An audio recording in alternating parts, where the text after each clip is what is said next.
Hello students, welcome back to Simstar online learning classes. I hope you all are safe and secure at your places. I am Diksha Sarwani, your English teacher, and today we will be discussing the third lesson of your English main course book of class 8, that is When I Heard the Learned Astronomer by Walt Whitman. Now this is the first part of the video. In the previous video, I have given the short summary about the poem and I hope you all have watched that video. In this video, I'll be explaining the first 4 lines of this poem. So let's begin.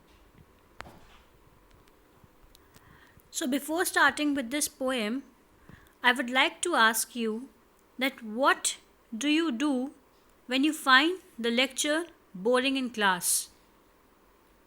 What do you do when you don't find the lecture interesting? Come on, you can answer. So students, I know you all will answer that ma'am, we start scribbling on the last page of our notebook. Or we write on a piece of paper and we start passing it to our friends. Or we start talking amongst ourselves.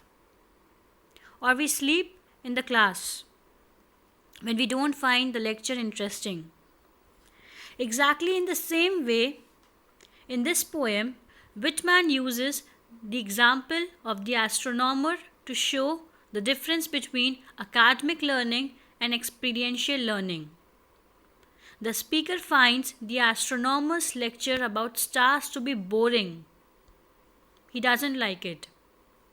He does not feel any sort of connection to the subject matter until he goes outside and sees the stars for himself. So let's start with the first line of the poem, that is, When I Heard the Learned Astronomer. My dear students, the speaker begins to tell a story about this time when he went to see a really smart astronomer who was delivering the lecture on stars. He was really smart, as you can see in this picture.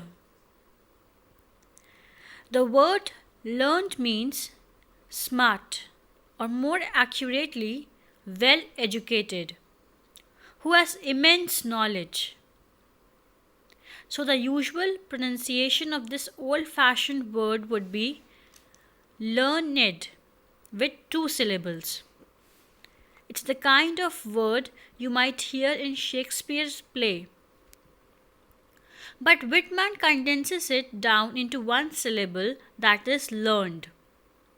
And the difference you can see in the title of the poem, that is When I Heard the Learned Astronomer, and the first line of the poem, that is When I Heard the Learned Astronomer. The lines therefore stresses the highly educated and scientific nature of the astronomer. The astronomer is described as learned, which indicates the astronomer's high level of education. As you can see in this picture, that the astronomer is delivering his lecture. He's saying something. Blah blah blah, something he's saying, right?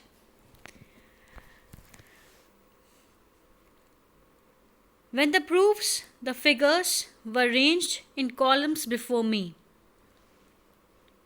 Now the speaker continues to elaborate on what happened when he heard the astronomer. Right now it sounds a lot like the astronomer is giving the speaker a private lesson, which is pretty nice for him. The astronomer presents mathematical proofs which are demonstrations of the truth of a statement of equation. You might remember having to prove that the angles of a triangle add up to 180 degree, right? In the same way, the astronomer uses figures or numbers as part of the proofs.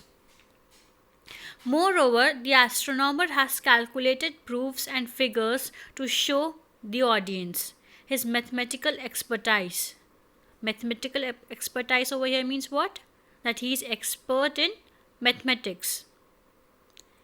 The astronomer displays these mathematical evidence in columns, indicating a methodical and technical mind, that he is very intelligent, he is creative. When I was shown the charts, the diagrams to add, divide, and measure them.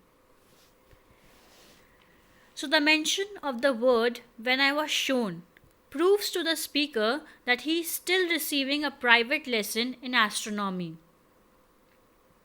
The astronomer keeps up with his number game. He shows visual representations of astronomical phenomena. We assume that add over here means addition, divide over here means division. And he measures all these actions on numericals and equations.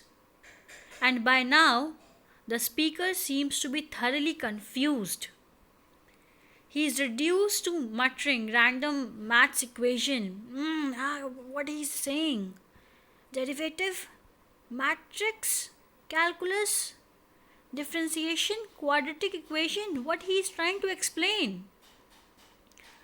But where are the stars? Why the speaker is not talking about the stars and only about mathematical equations?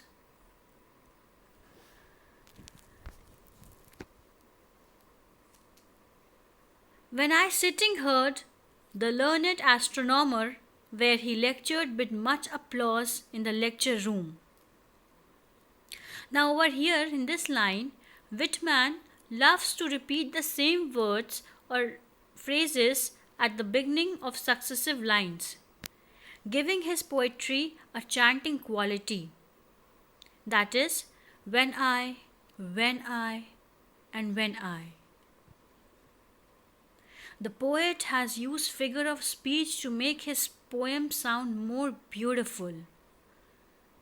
We will study about figures of speech separately in another video. But for now, let's understand what this line wants to convey. So my dear students, now the atmosphere of the room has changed. Suddenly, we realize that the speaker is sitting in a lecture hall among a crowd of people. The speaker may be confused, but the crowd is loving this astronomer's lecture. They are applauding for him. They are praising him. They are mesmerized by his speech. So what we understand over here is that the astronomer is someone very smart who goes around explaining complex scientific ideas to normal people. One thing over here you have to understand that the public lectures were a popular form of entertainment in the 19th century. Therefore, we don't think that the poem is set in a university or classroom, but rather in one of the many lecture halls that were built in towns and cities around the country. So the astronomer is delivering his lecture over there, and he is going on and on and on and on. And the people who are sitting in the lecture room, what are they doing? They are loving this astronomer's lecture. But the speaker over here is still confused that where are the stars? I cannot understand something about the stars. So I will stop over here, and we will see in the next 4 lines of the poem that the astronomer talks about the stars, or he is still explaining the mathematical equations, and what happens with the speaker. Till then, keep learning and keep practicing. All the best.